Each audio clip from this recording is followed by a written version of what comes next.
Mungu bariki nchi yetu ya Kenya. Haki iwe ngao na mlinzi.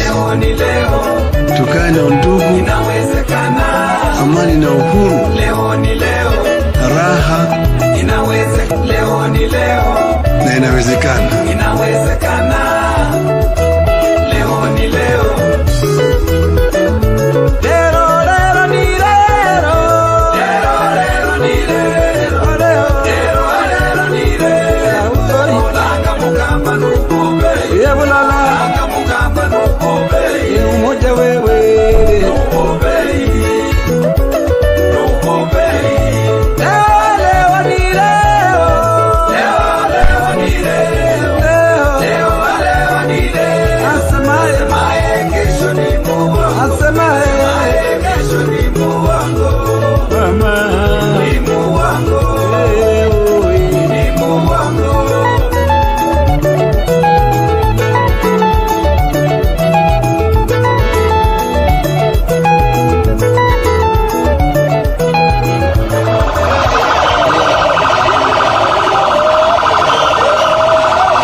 kupandisha OTG.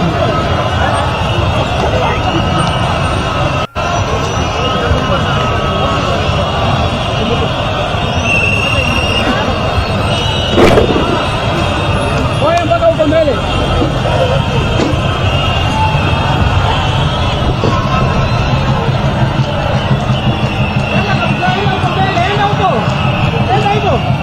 Ashaingia.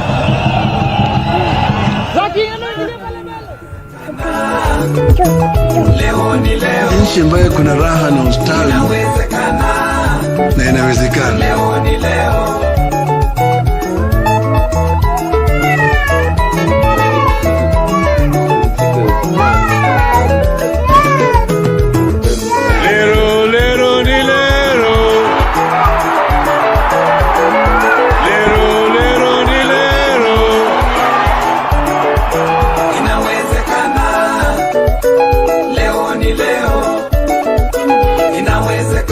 Ndoto yao ambayo walisema Mungu bariki nchi hii yetu ya Kenya, haki iwe ngao na mlinzi, tukae na undugu.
Asante, lete nyuma zake, lete nyuma.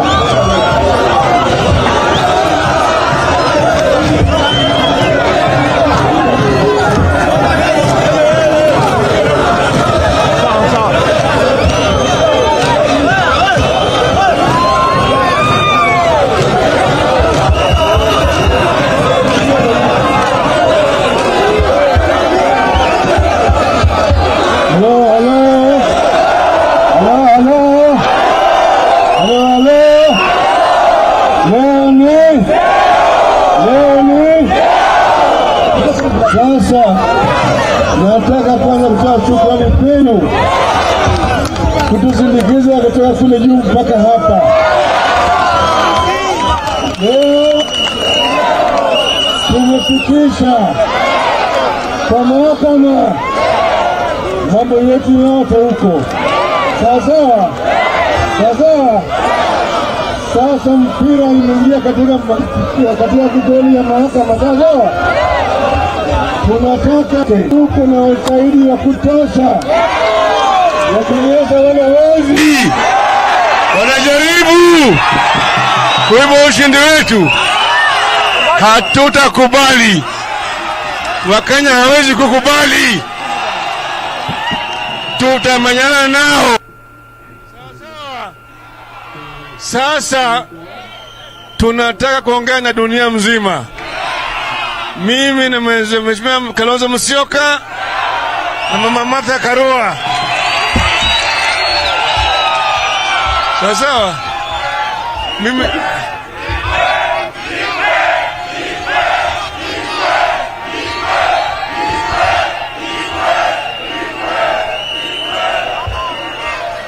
walikuwa wanafikiri ni mchezo, lakini sio mchezo.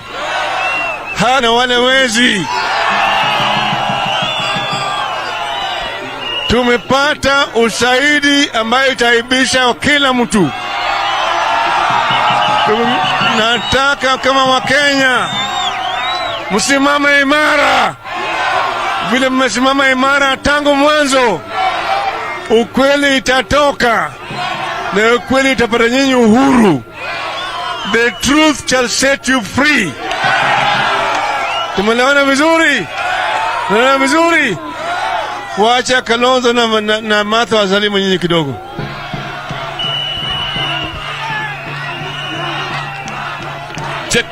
Check one.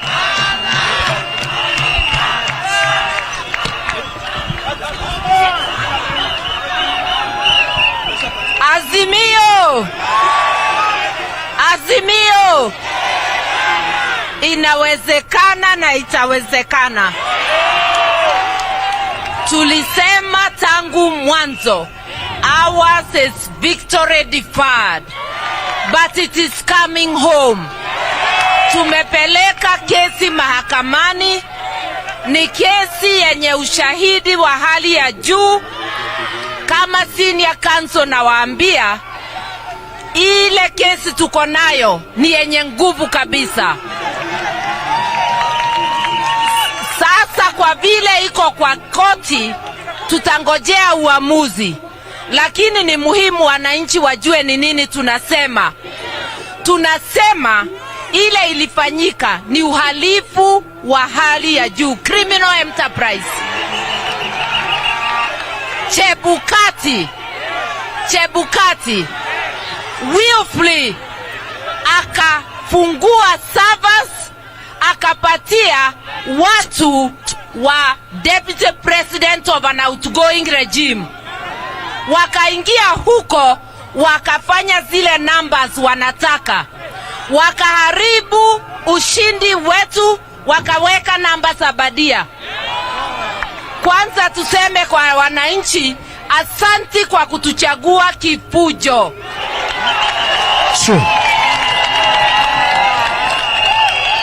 Zile zimeibiwa ni kura zenu, ni ushindi wenu. Na sisi lazima tuende mbele kutafuta ushindi wenu, sababu sisi ndio tunamwakilisha. Tuko na imani tutafaulu, na yale uamuzi wa koti, hiyo ndio itakuwa ni ya mwisho.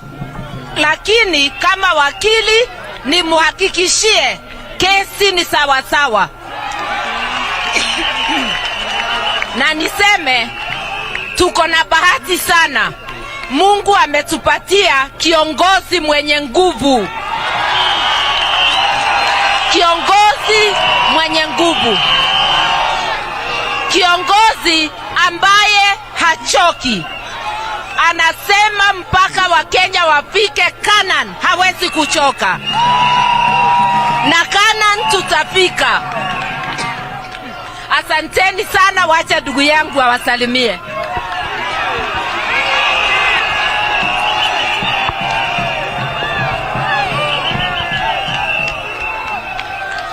Wakenya wenzangu, Azimio inawezekana. Azimio na iliwezekana na Chebukati akaiba. Sasa mumesikia mazungumzo mengine kwa lugha ya Kimombo. Mtaniwia radhi, leo nilikuwa nimevalia kama wakili senior counsel. Mimi sitaki baba ibiwe nikiona. Sitaki baba na mother waibiwe nikiona na nikiwa hai. Sitaki kuona nchi yetu ikinyakuliwa na majabali nikiwa hai. Sasa tusikilizane, tuwe macho. Tumewasilisha kwa mahakama kesi ambayo kama dada Madha ameelezea nzito, hata nzito kushinda ya 2017. Ni nzito. Ushahidi utakaopelekwa, utakaotolewa, utashangaza Kenya na ulimwengu mzima. Yaani nchi yetu imetekwa nyara na watu wasiokuwa wananchi wa Kenya. Wangapi wanasema tunakataa kutekwa nyara? Kwa hivyo vile national anthem yetu, wimbo wa taifa unavyosema, justice be our shield and our defender. Kwa hivyo Wakenya tujue, kama justice itang'olewa na kuibiwa, basi ulinzi wetu utatoka wapi? Mimi, like the psalmist in the Bible, our victory and our strength will come from the hills, from the mountains. Lakini majaji wa mahakama kuu hatuwezi, kwa sababu tayari tumewakilisha kesi mbele yao. Let justice be our shield and our defender. Mukitoa justice tutakuwa Wakenya watakuwa defenseless. Na kwa hivyo tunawahakikishieni. Allow me to speak in a bit of English. I want to address the foreign missions and embassies accredited to this wonderful nation. We see that most of you were observers, but some of you were weak to tweet even before the results were known. Some of you took sides. One of them told me, watu wako wametupa viti juu ya kichwa changu. We want them to remain neutral. Kenya is for Kenyans. Kenya is for Kenyans. We shall never compromise our national sovereignty for a song or whatever. So let them wait now. Let them wait. Those who are quick to celebrate, those who are quick to even send messages of congratulations, you will now stand properly advised. Let the legal process take shape. In the meantime, tunauliza watu wetu to remain calm but vigilant. Calm but vigilance. Calm but vigilant. Tulinde yale ambayo Mungu ametupatia kama nchi ya Kenya. Nataka ni mshukuru ndugu yangu mkubwa Raila Amolo Odinga kwa kusimama wima, na dada yangu Karua ambaye ni senior counsel ameangalia hiyo case mpaka akaweka sahihi. Basi msiwe na wasiwasi. Mwishowe tuwe tayari kabisa, na tusiogope yeyote ila tu Mwenyezi Mungu. Mimi Buffalo Soldier niko tayari. Wangapi wako tayari? Asanteni, Mungu abariki. Haya. Sasa Mimi, Kalonzo na Martha tunataka kuongea na ulimwengu mzima. Kuna waandishi wa habari tayari wako hapa ndani, unataka tuongee na wao. Mtaturuhusu tuende tuongee na wao, sawa sawa? Lakini tunasema vile Kalonzo na Martha wamesema, tumesema kwamba kuna ushahidi ya kutosha kuonyesha ya kwamba wageni walitolewa nje.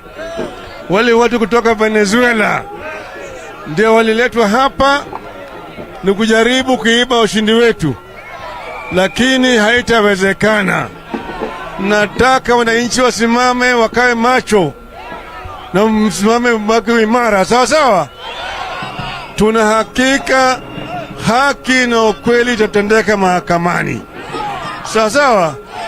Nataka muwe na subira, lakini mtasikia wakia mahakama, na nyinyi vile vile mbaki hapa chonjo, sawa sawa. Asanteni. Azimio, Azimio, Azimio. Asante sana. Na inawezekana. Wananchi wote tusalie hapa, tupatie viongozi nafasi.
Ikiwa tunatazamia kuhutubiwa na kiongozi mpendwa wa Azimio la Umoja aliyepigiwa kura kwa mpigo na wananchi wa Kenya kama rais wa 5 wa Jamhuri ya Kenya, Injinia Daktari Raila Amolo Odinga, naibu wake Bi Martha Karua, pamoja na viongozi wengine.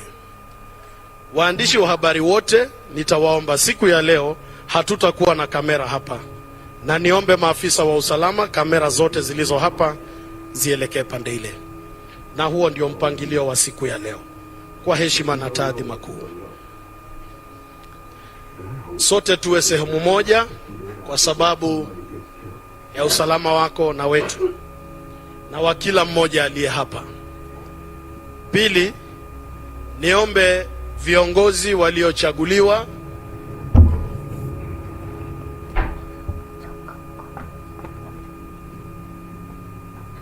kama wabunge, magavana, maseneta na vile vile viongozi wa vyama. Na nimshukuru Mheshimiwa Jeremiah Kioni kwa kufika hapa, vile vile Mheshimiwa Sunkuli, asante sana.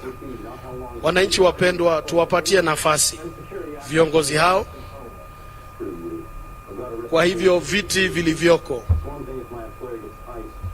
wa mbele, wa kwanza, wa pili, wa tatu na wa 4 zisalie wazi kwa viongozi hao. Na niombe maafisa wa itifaki mtusaidie kwa kazi hiyo, ili viongozi hao ambao wako wengi walioandamana naye kinara wetu mpendwa wapate nafasi. Mwisho, nitaomba tunapojipanga kama wanahabari tuzingatie hewa na vile vile tufate maagizo ya maafisa wa itifaki. Asanteni sana kwa kuitika mwito huu wa siku ya leo kama Wakenya wazalendo.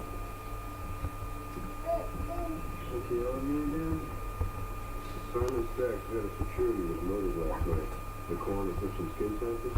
Hopefully they belong to the killer. be a coincidence that Zach's benefit was attacked last night. Well, you want to interview Zach now? I'll come with you. Your job's in here. Stand here and do it.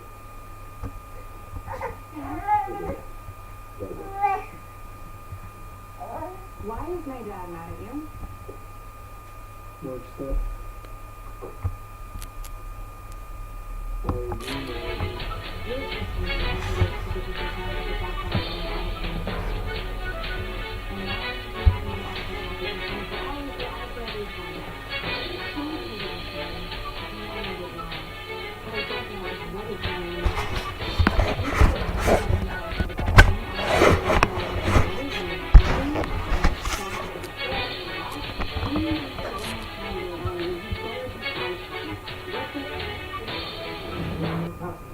I'm back now.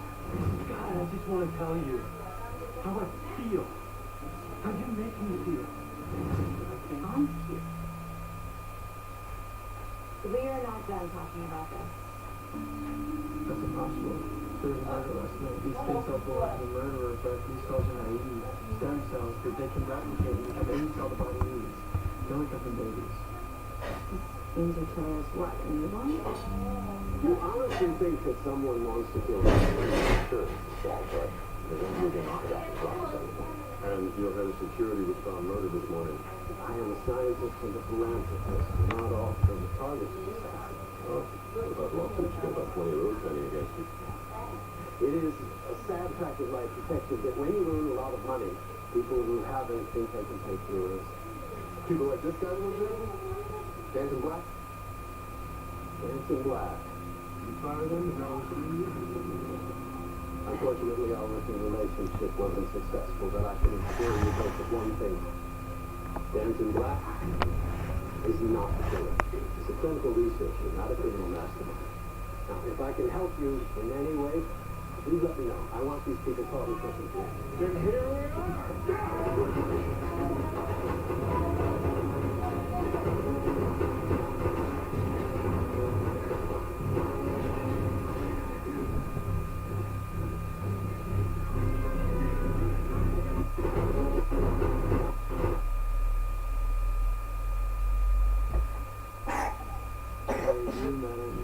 You were supposed to meet me at your desk to give you some scientific background to my article. And now I have to come up with a new article topic in 24 hours or I fail the assignment.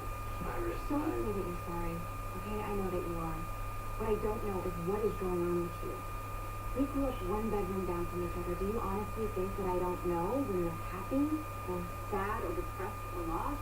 I'm going to ask you one last time, Barry Allen, and you better be honest with me. What the... What's happening? I'm back now. God, I just want to tell you how I feel. How you make me feel. I can't. How is going on with you? We are not done talking about this. That's impossible. There was a murder last night. These skin cells belong to the murderer, but these cells are naive. Stem cells that they can replicate and become any cell the body needs. Things are telling us what? And you want? You honestly think that someone wants to kill me? We're not sure this is that, but then you're being offered out and dropped a gunpoint. And your head of security was found murdered this morning. I am a scientist and a philanthropist. We're not all from the targets of this accident. Well, what about lawsuits? You got about 20 of those pending against you. It is a sad fact of life, detective, that when you earn a lot of money, people who haven't think they can take your risk. People like this guy, for example? Dancing Black? Dancing Black. You fire them, and I'll see you. Unfortunately, our working relationship wasn't successful, but I can assure you both of one thing. Dancing Black is not the killer. He's a clinical researcher, not a criminal mastermind. Now, if I can help you in any way, please let me know. I want these people caught in something. Then here we are.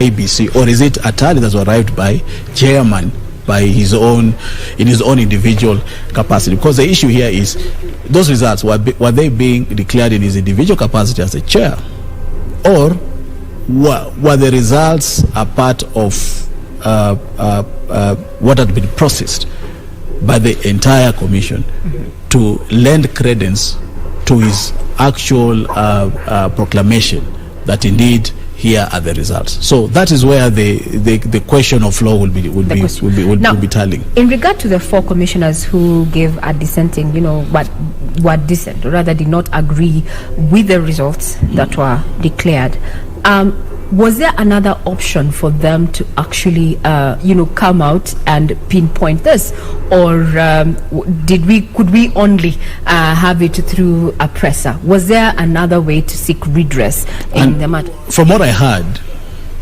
and I believe all this will end up in the affidavits. From what I heard from them is that they tried to actually have the chair come on board.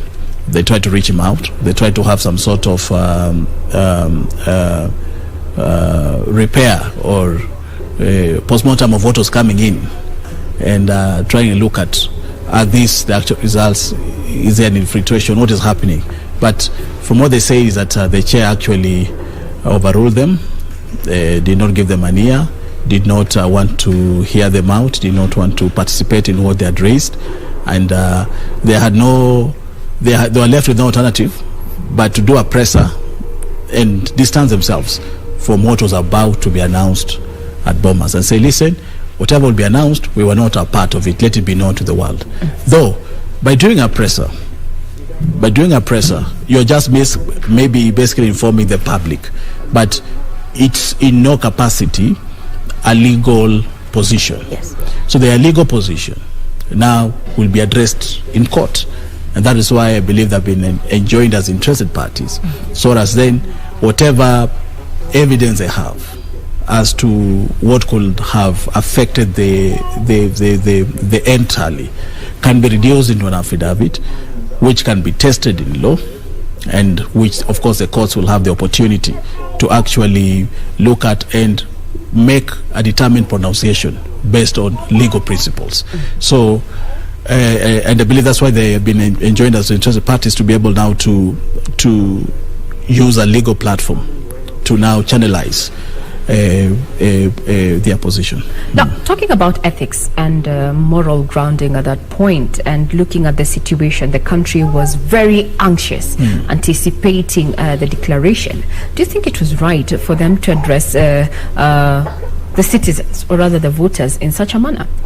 Would you tell me it's responsible? It is within their rights, because they are Kenyans. Remember, IEBC, so much Kenyans, just like you and I. Wafula Chebukati is equally a Kenyan.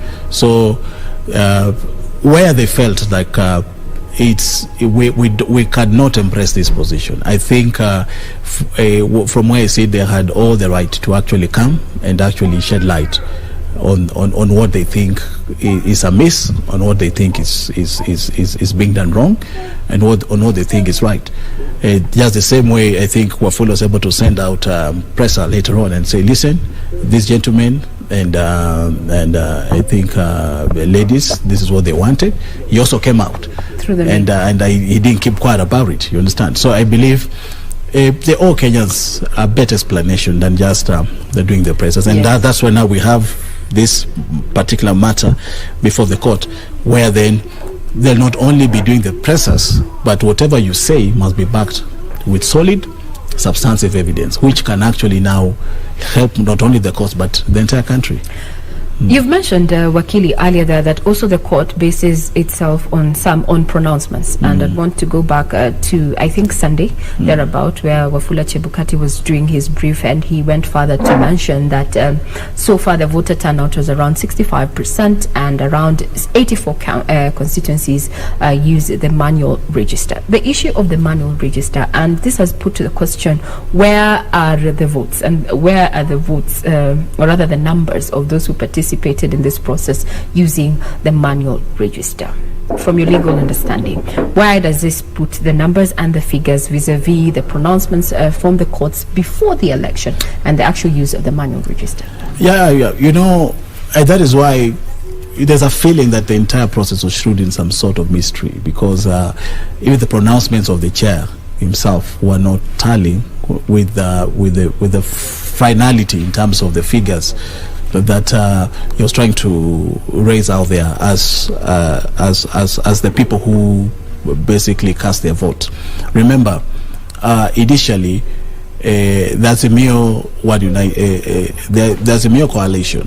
Azimio coalition had actually pressed for a manual register, whereas the Kenya Kwanza coalition had actually pressed for reliance on the electronic register.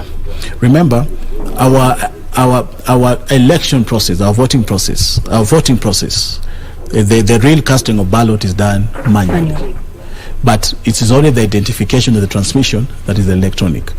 The Court of Appeal, just on the eve of the elections, came up with a ruling, but the ruling did not stop the use of manual register. It only said where, in cases, and there will not be many cases, but in cases where the electronic register is unable to function and the identification of the voters is quite difficult or impossible, then it laid out what to do. It said, now go to step 2, identify them using their ID cards, feed them into the KIMS, and if not possible, then now let's go to the manual register. So the manual register was actually allowed. The use of the manual register was actually allowed. So what Chebukati and his team ought to have done basically is to incorporate everybody who was electronically identified, manually identified, those who did their stuff manually, like I think Makueni was affected and some parts of Kakamega, and I think Garissa. They should form the entire part of the turnout, the people who came out to actually vote. So as a percentage figure is equally correct. But I think initially I'd say this figure only reflects those who are electronically identified, and it does not incorporate the people who are manually identified and proceeded to vote. So, and that is why there are a lot of cries that the exact figure is showed in mystery. You can't tell who won. The figures that were allocated to this person are not the right figure. So IBC have been enlisted as respondents, and so they'll be able to come and make that position clear vis-a-vis the statement that had earlier on come from them in regard to the voter turnout and the final tally and the distribution of votes between the first 2 leading candidates.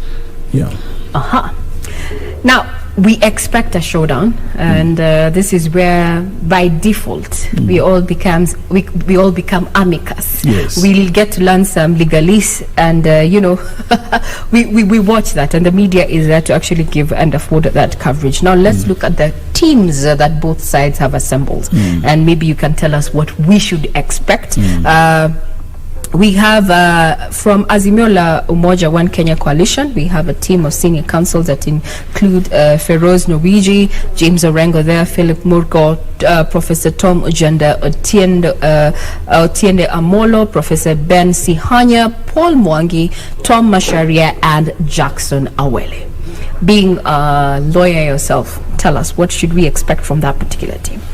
No, Jackson Awele is quite good in drafting. I think most of the paperwork, we know Rengo is good in his oratory skills. Same to Otiende Amolo. Mugo is equally good, and Paul Mwangi is quite good in drafting, and I mean he's been around Raila Odinga for a while, and he basically, the good thing about him, he understands both the political aspect and now the legal aspect. He can be used as a conduit to actually, because remember he was also one of the agents of Raila Odinga in the presidential tallying center that is at Bomas. So looking at that team again, is not their first time to appear before the Supreme Court. Look at Professor Ojende. He had done several matters before the Supreme Court. They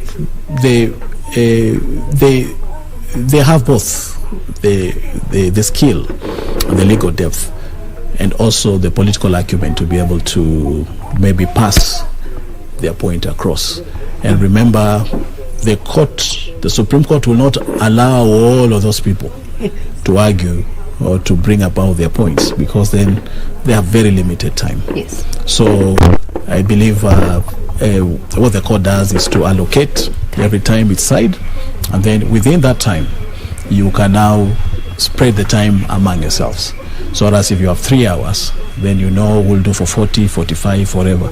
You cover all the areas, but within a specific time. And each one of them, I believe, will be able to pick up a particular point which they feel they're very good in, and they're able to express it. Now let's look at the other team, the Kenya Kwanza team, senior council. We also have Kioko Kilukumi, Ahmed Nasir Abdullahi, Professor Kithure Kindiki, Dr. Muthomi Thianklu, Elisha Ogoy, my goodness, Katwa Kigan, Hilary Sigay, Abraham Singoy, and Omwanza Ombati. What is your take in regard to the constitution of that particular team? It's really good. I believe Kilukumi has been around for a while. I heard Amenase may not be coming, so I don't know how true, because of conflict of interest, having acted for President Uhuru Kenyatta before when there were buddies with Ruto. So I don't know how true, but Ngati is quite seasoned. He's been before. He's done these petitions before, and I believe it's equally a good team. And the most important thing is not even the teams that are representing the various parties. The most important thing when it comes to this kind of petition is what kind of evidence do you have? You know, you may have been there for a while. You may be good in whatever you're doing, but the court wants to look at the evidence. Give us evidence that the electioneering process was a farce. AIBC gave us evidence that you rose to the occasion. Now, Wakili, let's hear what Azimio la Umoja One Kenya Coalition leader, their flag bearer, Raila Odinga, has to say. This is a KICC. Now let's have a listen in.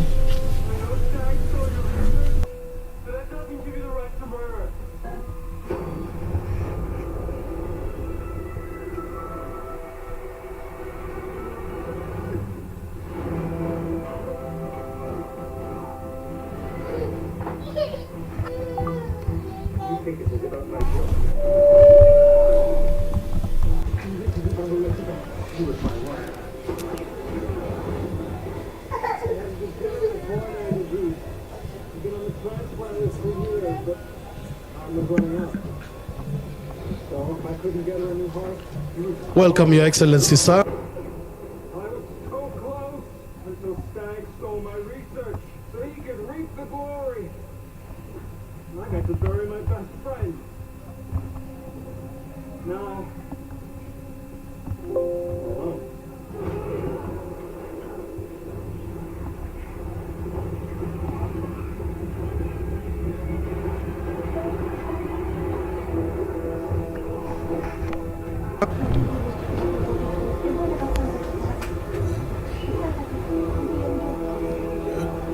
Members of the press, ladies and gentlemen, good afternoon.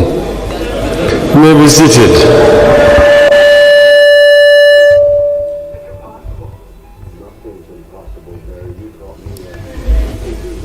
So, ladies and gentlemen, we have a statement to release as the leadership of Azimio la Umoja One Kenya movement. Following the filing of the presidential election petition at the Supreme Court of Kenya today, August 22nd, 2022.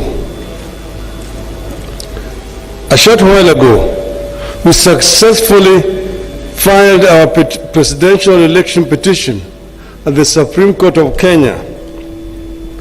The action we have taken is perfectly in line with the stipulations of our Constitution on resolving electoral disputes.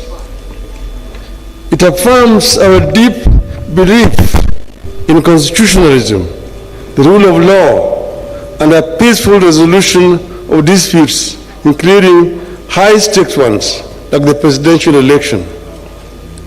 We have been shocked that as we prepare to go to court, others tried to stop us. Kenyans and all those who followed our campaign will recall that fighting and ending corruption in Kenya was a core agenda throughout our campaign as Azimio la Umoja One Kenya Coalition Party. The presidential election results announced last week represent that continued struggle, pitting the forces for democracy and good governance against the corruption cartels that are so determined that they will stop at nothing to take control of the government in this country.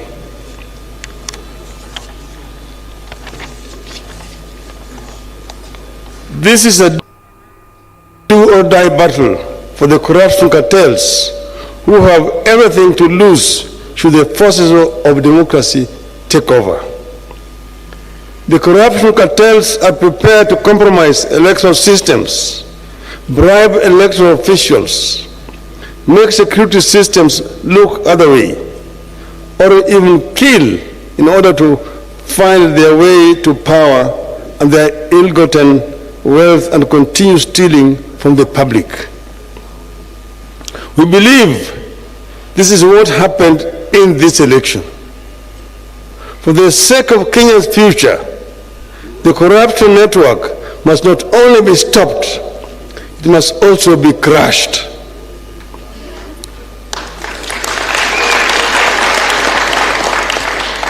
This attempted takeover of the country in this election has not been an isolated phenomenon. It has been in the works every election cycle. The corruption cartel has been intruding into our elections by not only financing specific candidates, but also by threatening or assassinating candidates and election officials. The corruption cartels have steadily been moving into manipulating electoral demands and suppressing the participation of voters who support rival political formations. Their activities that make it clear voters and votes do not matter have progressively reduced voter turnout in Kenya. At times, the cartels have have triggered intense conflict between security forces and themselves as they strive to compromise elections. Slowly but steadily, these forces are killing our hard-won democracy and are trying to return Kenya into a one-party state in their own interests. We have the speed with which they have moved to buy elected leaders just within 1 week. After being denied the numbers at lower levels in elections, like members of the National Assembly, members of the county assemblies, and governors, these corruption cartels are working and buying leaders who have been elected on other parties' tickets to kill our democracy and also make the work of containing corruption at lower levels equally less effective. All these efforts have important political costs for our country, and they should not be underestimated. The corruption cartels know there are multiple benefits for them if they take over. Their members dealing in illegal drugs will thrive through greater ease in the transportation and distribution of drugs throughout the country. They will access intelligence information for more corruption. They will gain protection from the police for their leaders and their illegal activities.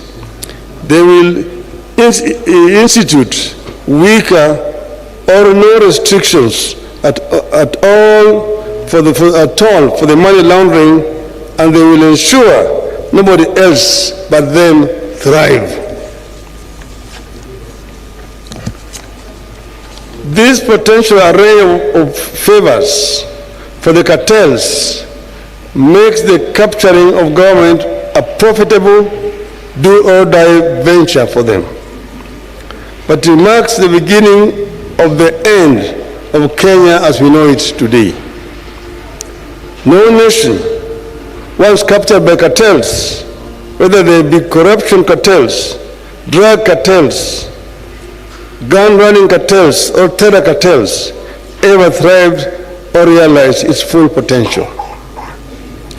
The 2022 presidential election represents the most daring move by that cartel to overturn the wishes of the electorate.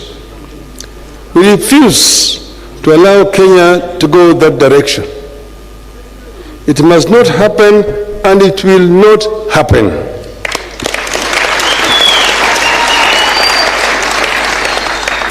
This is what the steps we have taken today and the ones we will take going forward are all about, to stop the corruption cartels from getting to the heart of our nation and government, the presidency, and to stop the corruption cartels from jeopardizing electoral health and democracy in our country.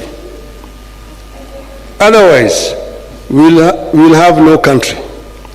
Our supporters deserve the support of all our citizens and all the citizens and leaders of the world who believe in democracy, constitutionalism, and the rule of law. This is the time to walk the talk.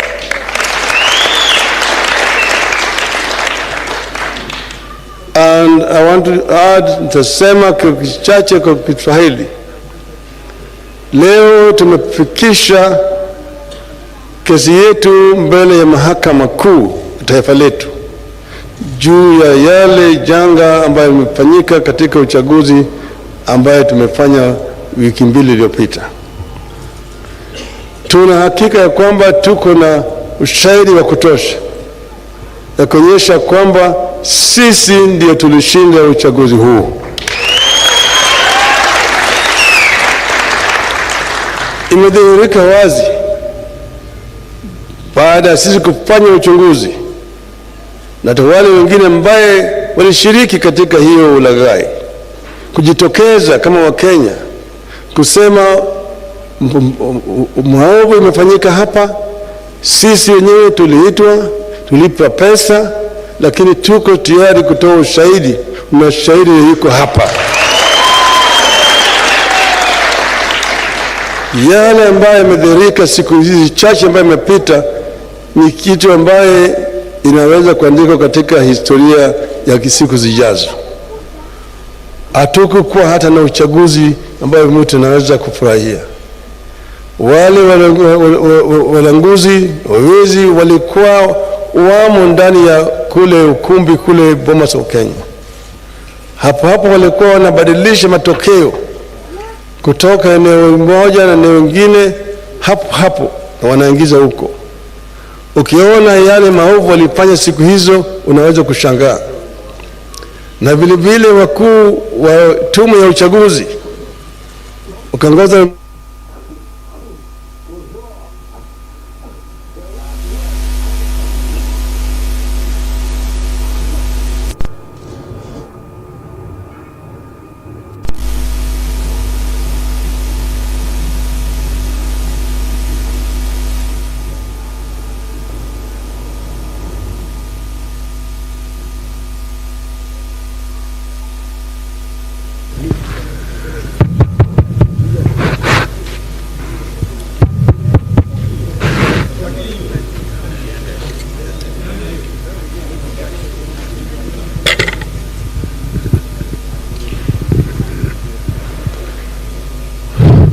sema tumesema ushahidi tuko nazo ya kutosha kuonyesha yale maovu yalifanyika, na tumesema vile vile hata wakuu wafanyikazi wa tume ya uchaguzi wakaongozwa na yule mwenyekiti wao walifanya maovu mengi zaidi.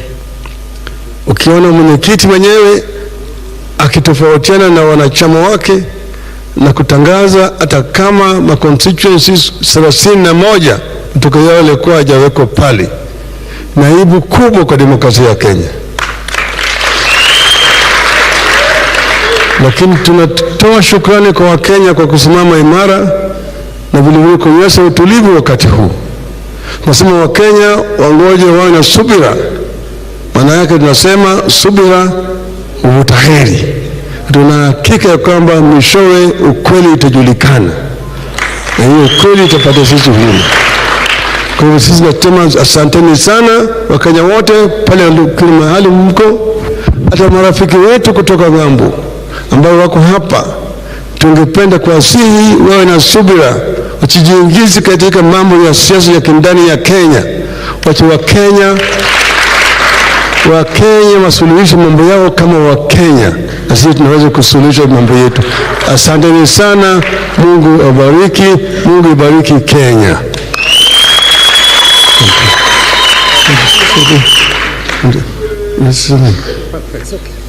Asante sana.